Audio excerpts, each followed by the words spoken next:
मेरे सबसे senior journalist Ashok Mathur साहब, आपसे शुरुआत इसलिए कर रहे हैं कि आप थोड़ा हम लोग को ये समझाए, यात्रा का वो चाहे किसी भी पार्टी में निकाले, अगर पैदल कोई यात्रा कर रहा है तो मुझे लगता है कि उसको उसका स्वागत करना चाहिए, क्योंकि कम से कम आम आदमी तक पहुंचने की कोशिश तो हो रही है। वो उसका क्या फायदा होगा नहीं होगा, लेकिन आम आदमी को लग तो रहा है कि कोई नेताजी हमारे घर घर चल के कुछ बात कर रहे हैं। अशोक माथुर साहब, ये भारत जोड़ो यात्रा के जवाब में ये सब यात्राएं हैं या एक जेन्युइन एफर्ट है लोगों का कि भाई लोगों से मिला जाए? ये रिएक्शन तो होता ही है, और जब समाज में कोई गतिविधि होती है तो उसको लेकर के दूसरे लोग प्रेरित भी होते हैं और कुछ ना कुछ करते हैं। आज जो विषय आपने रखा है, भारत जोड़ो यात्रा का मैं भी यात्री रहा हूँ। बाबा आमटे के साथ 1986 में कन्याकुमारी से कश्मीर तक हम साइकिल पर गए, और अब तक जितनी यात्राएं मैंने देखी हैं या सुनी हैं, उनमें मेरा तजुर्बा ये रहा कि ज्यों-ज्यों दवा की मर्ज़ बढ़ता ही गया। ये अच्छी बात है, भारत जोड़ो की वर्तमान यात्रा जो राहुल गांधी के नेतृत्व में चल रही है, उनका जो उद्देश्य है, वो उद्देश्य उन्होंने कहा है सद्भाव पैदा करेंगे, भारत को जोड़ेंगे, सांप्रदायिकता के खिलाफ उन्होंने अच्छी-अच्छी बातें कही। लेकिन जैसा मैंने पहले कहा कि ज्यों-ज्यों दवा की मर्ज़ बढ़ता ही गया, इस बात पे थोड़ा गौर करने वाली बात है। हम अगर भगवान बुद्ध को देखें, उन्होंने कहा था संघ शक्ति कलयुग। जितनी ताकत, जितना समय इन यात्राओं में लगता है, हम भी और अपने हमारे पुराने साथी संदीप पांडे, उन्होंने भी बहुत यात्राएँ की, और हमने नहर यात्रा भी की, और करीब-करीब बहुत घूमता ही रहा। मैं तो घुमक्कड़ जाति का आदमी अपने आप को कहता हूँ, खूब घूमा। लेकिन नतीजा इसलिए नहीं निकल पाया क्योंकि हमारे पीछे हम आगे बढ़ जाते थे, पीछे कोई आवाज़ उठाने वाला भी नहीं था, क्योंकि हमारे पास संगठन भी नहीं था। संगठन पहली शर्त है। भारत जोड़ो की वर्तमान यात्रा देश के सामने बहुत से नए-नए मुद्दे खोल के रख रही है, लेकिन वो पॉलिटिकल एजेंडा, पॉलिटिकल फिलॉसफी और राजनीतिक उद्देश्य को एक शक के निगाह में डाल देती है। वो शक की निगाह क्या है कि सब कांग्रेस पार्टी दिल्ली की सल्तनत पे कब्जा करना चाहती है, इसलिए जनता को प्रभावित करना चाहती है। महात्मा गांधी की दांडी यात्रा इसलिए नहीं थी, और महात्मा गांधी ना तो कांग्रेस के अध्यक्ष थे, ना ही कोई प्रधानमंत्री पद की दौड़ में थे, ना ही राष्ट्रपति पद की दौड़ में थे।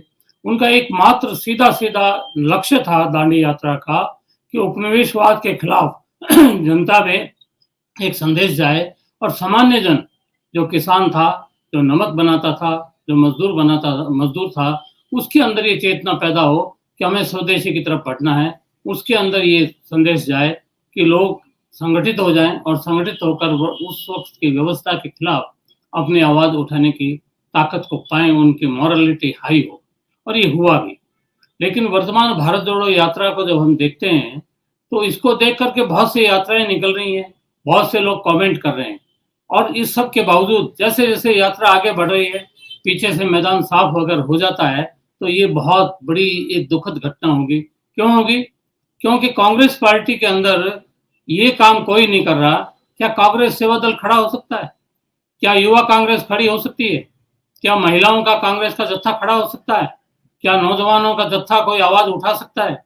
क्या अभी की जो वर्तमान, जिसको ग्लोबलाइजेशन कहते हैं, वर्तमान नव औपनिवेशिक दासता का जो युग है, इसके बारे में उनका कोई एजेंडा है? अगर कांग्रेस और भाजपा का एक ही इकोनॉमिक एजेंडा है, अगर कांग्रेस और भाजपा का एक ही राजनीतिक मकसद है, तो ये यात्रा कोई, चाहे सत्ता परिवर्तन हो जाए, चाहे कुछ ही हो जाए। जयप्रकाश नारायण के आंदोलन का हमारा अनुभव है। अभी जो शासन में हैं, वो जयप्रकाश नारायण के आंदोलन में मौजूद थे, और उस आंदोलन के अंदर अधिकांश लोग उसमें मौजूद थे। उस आंदोलन में बड़ा मुद्दा था भ्रष्टाचार। अब वो भ्रष्टाचार की हालत क्या हुई है? भ्रष्टाचार जन-जन के पास, यहाँ तक कि गाय के नाम पर भी राज्य सरकारों ने स्टाम्प ड्यूटी पर जो टैक्स लगाया है, उसमें भी घोटाला चल रहा है। गाय को आगे करके चलते हैं।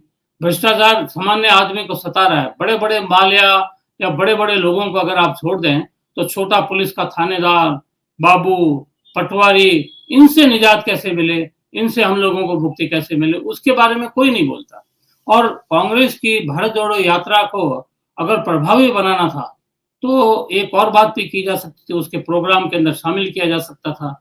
हर राज्य के अंदर, जिलों के अंदर, ब्लॉक स्तर पर जहाँ-जहाँ कांग्रेस कमेटी है, उन गाँवों में, कस्बों में भी इस प्रकार की यात्राएँ निकलती, और वो हिंदू मुस्लिम सिख ईसाई भाई भाई के नारे को साकार कर देते। और ये काम कांग्रेस कर सकती थी। कांग्रेस के पास अभी भी गांधी हैं। गांधी को किडनैप करने की कोशिश की जा रही है, जैसे सरदार पटेल किडनैप हो गए, लेकिन गांधी को अभी तक किडनैप नहीं किया जा सका, क्यों? उसके पीछे जो दर्शन है, वो दर्शन अपने आप में बड़ा विचित्र तरह की समस्याएं पैदा कर देगा। हालांकि एक बात अच्छी बात है कि अभी अभी जो मोहन भागवत जी बोलने लगे हैं, जो आरएसएस का यू टर्न हुआ है, जो भाजपा ने टर्न दिया है, अभी सुनने में आया है कि कई हजार मुस्लिम लोग ये बताएंगे देश देश में घूम घूम करके कि भाजपा जो है मुसलमानों के विरोधी नहीं। लेकिन जो बात आप जबान से कहते हैं वो व्यवहार में भी दिखनी चाहिए। हमने आडवाणी जी की यात्रा देखी, राम रथ यात्रा। राम रथ यात्रा एक उद्देश्यपूर्ण यात्रा थी। उसका उद्देश्य आडवाणी जी या भाजपा या आरएसएस उसने पूरा किया। उसका पूरा करने का जो उनका मकसद था और जो साधन था वो तो आरएसएस था। आरएसएस नाम का संगठन अगर नहीं होता तो आडवाणी जी सड़क सड़क चलते हुए अयोध्या पहुंच जाते और अयोध्या से वापस चले जाते। आज ये संकट है, अगर दोबारा राम जी के नाम पर यात्रा निकाली जाए, उतने लाख लोग बाबरी मस्जिद छोड़ कहीं भी नहीं पहुंचेंगे। ये एक बड़ी सच्चाई है, क्योंकि इकोनॉमिक कंडीशंस अभी देश की दुनिया की बदल गई। लेकिन आडवाणी जी की कामयाबी, वो आडवाणी जी की कामयाबी मत कहिए, वो संघ की कामयाबी थी, आरएसएस की कामयाबी थी। और कांग्रेस के पास में ऐसा कोई संगठन नहीं है। जैसे जैसे राजीव गांधी आगे बढ़ रहे हैं, उनको सद्भाव, सांप्रदायिक सद्भाव, राष्ट्रीय एकता, इन मुद्दा आज बहुत जरूरी है। क्योंकि जो आप आर्थिक तरक्की भी करेंगे, अगर मुल्क में हमारी शांति और अमन रहेगा, तभी वह आर्थिक तरक्की हमारे काम आने वाली है। एक समय था जब वर्ग संघर्ष की बात की जा रही थी और कार्ल मार्क्स ने, लेनिन ने और दूसरे रेडिकल लोगों ने ये कहा था कि वर्ग संघर्ष होगा। अब देखिए, जब ये शायरी आई थी कि ये धर्म नहीं सिखाता, मजहब नहीं सिखाता आपस में बैर रखना, लेकिन दुनिया में सारे दंगे, दुनिया में अधिकांश दंगे मजहब को लेके हुए। क्या वर्ग संघर्ष की आवश्यकता दुनिया में नहीं है?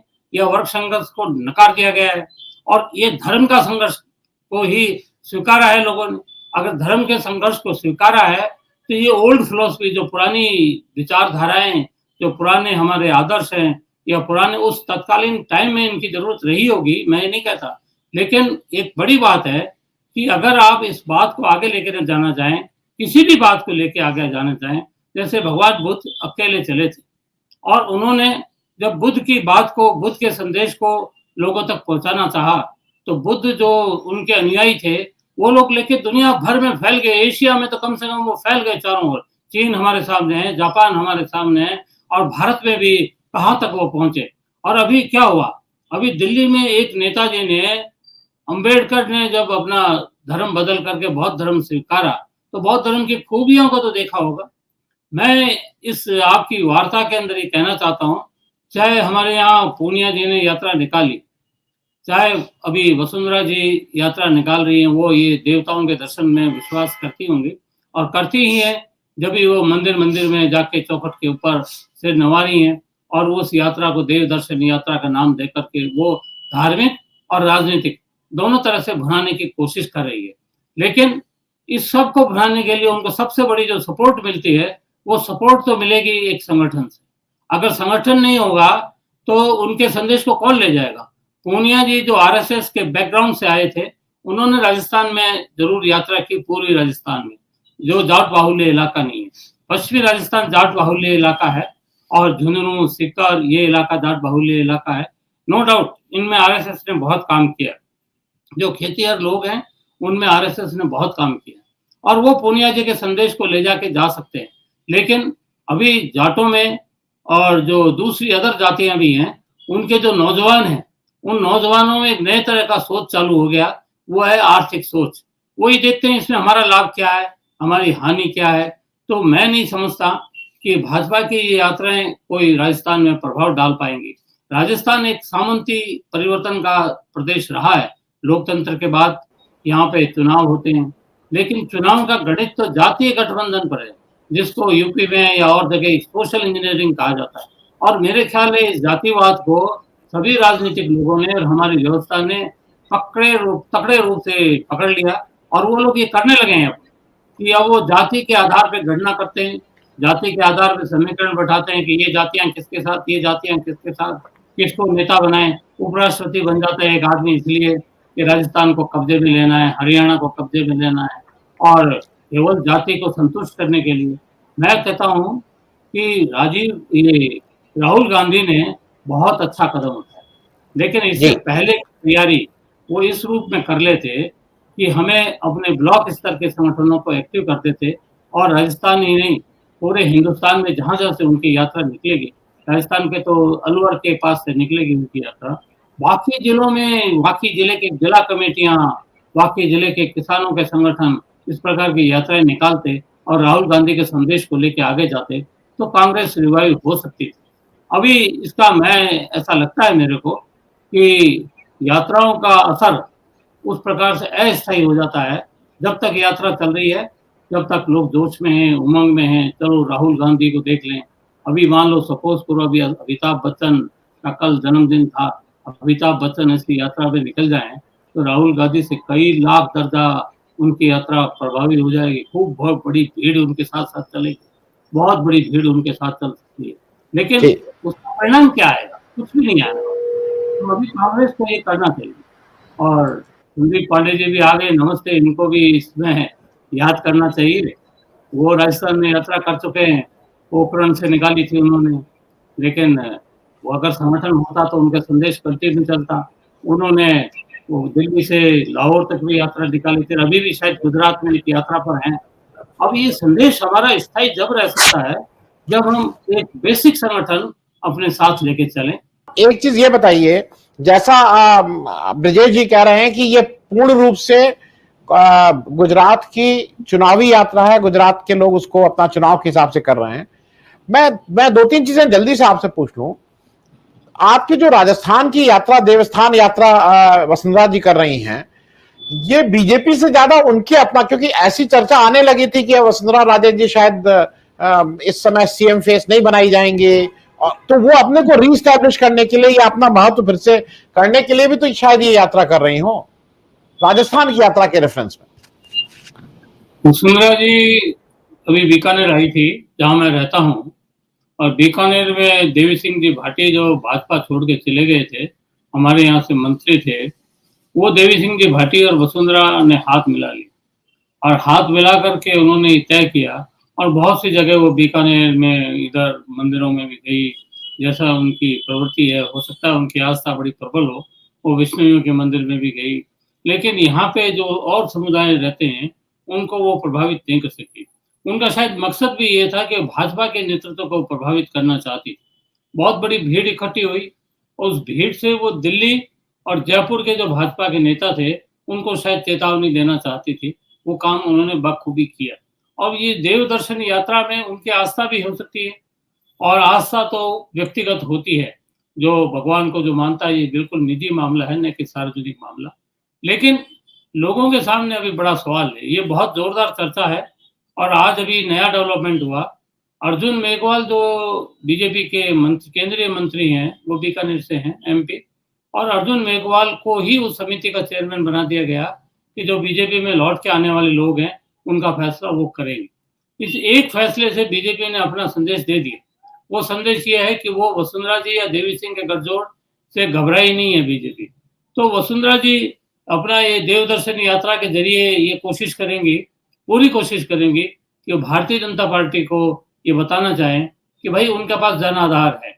लेकिन सच्चाई तो यह है कि जो ज़मीनी मुद्दे हैं, वो ज़मीनी मुद्दों पर हर एक को बोलना पड़ेगा, और हर एक को आवाज़ उठानी पड़ेगी, कदम उठाना ही पड़ेगा। जो शाश्वत सत्य हैं, जैसे लोगों का जीवन बड़ा संकट में, खास तौर से मध्यम श्रेणी का जो व्यक्ति है, उसका जो डाउनफॉल है, पिछले 30 साल के इतिहास में कांग्रेस ने कुछ किया हो या ना किया हो, लेकिन ये लोग ऐसे याद करेंगे कि भाई 30 साल में बहुत सारे लोगों के पास, जिनके पास साइकिलें थी, वो स्कूटरों पर, कारों पर आए, और एक मध्यम श्रेणी का एक ऐसा तबका ऊंचा उठा था कांग्रेस के शासनकाल में, जो जिसकी परचेजिंग कैपेसिटी डेवलप हुई थी। और परचेजिंग कैपेसिटी डेवलप होना किसी भी व्यवस्था के लिए बहुत जरूरी चीज है। अगर ग्राहक नहीं होंगे तो ये पूंजीवादी लोग भी क्या करेंगे, उनका प्रोडक्ट किया हुआ माल कौन खरीदेगा। कि कांग्रेस के राज में जो मध्यम श्रेणी का एक तबका ऊपर उठा था, वो बड़ी तेजी के साथ नीचे जा रहा है। और यहाँ दो बातें आ जाती हैं। अगर महात्मा गांधी को अंग्रेज लोगों ने अफ्रीका में रेल के डब्बे से बाहर फेंक दिया था, तो उससे उनका आत्मसम्मान भी आहत हुआ था। मध्यम श्रेणी का जो वर्ग है वो इसी प्रकार का एक वर्ग है। वो केवल इस बात को लेके नहीं चल रहा कि किसको वोट दें या किसको वोट नहीं दें। आरएसएस के अंदर भी बड़े द्वंद्व चालू हो गए हैं। आरएसएस के नौजवान हम लोगों से भी सवाल पूछते हैं, क्या हिंदू राष्ट्र बनेगा? क्या ये मुस्लिम तुष्टीकरण की नीति आरएसएस और बीजेपी अडॉप्ट कर रही है? इस प्रकार के सवाल उठने लगे हैं। और ये जो राजस्थान में पूनिया जी ने यात्रा की, जैसा मैंने आपको बताया, तो पूनिया जी की यात्रा का तो मुझे लगता है कि कोई असर नहीं पड़ा। वसुंधरा जी पे भीड़ जरूर जुटती है और वो लोकल लोगों के साथ में तालमेल बनाने में भी एक्सपर्ट है। लेकिन राजा रानियों की कहानियां आपने सुनी होंगी। अभी ये जमाना चला गया और भाजपा के अंदर भी ग्वालियर राजघराने को लेकर बड़ा विवाद है इस वक्त में, और वो विवाद बहुत जबरदस्त है। और लोगों को भी ये नहीं भूलना चाहिए कि जब हम झांसी की रानी को मानते हैं तो ग्वालियर राजघराने को क्यों मानते हैं? हम में से हर एक आदमी जो इतिहास को जानता है, 1857 की क्रांति को असफल करने में ग्वालियर राजघराने की बहुत बड़ी भूमिका रही थी। तो वसुंधरा जी के मामले में ये बात यहाँ टंगी हुई है। हालांकि जो सुभद्रा कुमारी चौहान की कविता थी, उस कविता में राजस्थान के पाठ्यक्रम में वो 3-4 लाइनें जो ग्वालियर राजघराना से मुतल्लिक थी, वो हटा दी गई थी, संशोधन कर दिया गया था। लेकिन लोग ये भूले नहीं है और लोग ये सवाल वसुंधरा जी के सामने भी रखते हैं। और ये यात्राएं राजस्थान में प्रभावी मेरे ख्याल से तो नहीं होंगी, लेकिन राजस्थान में कांग्रेस को एकजुट होकर के काम जरूर करना पड़ेगा। और काम किए बगैर अब उतना आसान काम नहीं है किसी के लिए भी कि वो सत्ता में पहुंच जाए। अशोक गहलोत हालांकि जादूगर कहलाए जाते हैं।